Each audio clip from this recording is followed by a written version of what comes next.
Liz Truss has flown to Moscow to urge the Kremlin to de-escalate and end its aggression against Ukraine.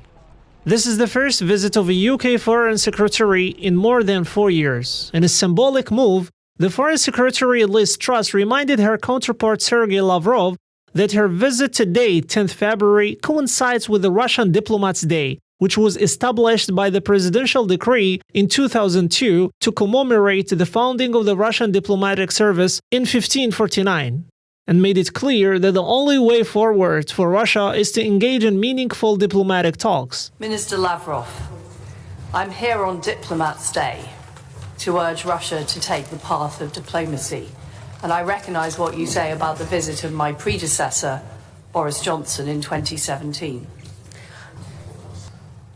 There is an alternative route, a diplomatic route, that avoids conflict and bloodshed. At a press conference with Mr. Lavrov after their talks, UK top diplomat Truss said that the aggression by the Russian government and attempts to relitigate the past are seriously undermining Russia's international standing.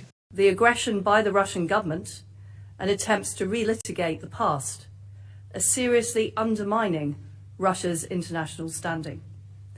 In particular, the claim that the indivisibility of security means that countries on Russia's borders can't defend themselves or join defensive alliances like NATO simply isn't true.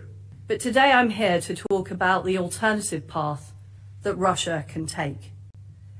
As a fellow permanent member of the Security Council, Russia can stick by its commitments to Ukraine's sovereignty and territorial integrity as agreed in the 1994 Budapest Memorandum, when Ukraine gave up its nuclear weapons.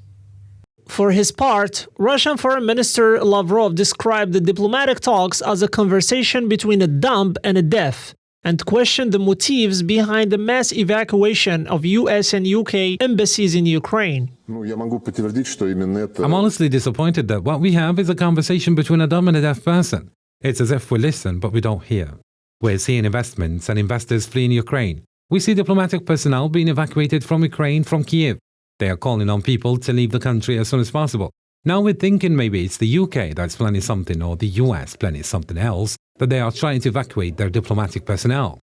This visit comes few days after French President Emmanuel Macron's marathoning talks with Putin in an attempt to intensify the diplomatic efforts in order to defuse the rising tension between Russia and Ukraine.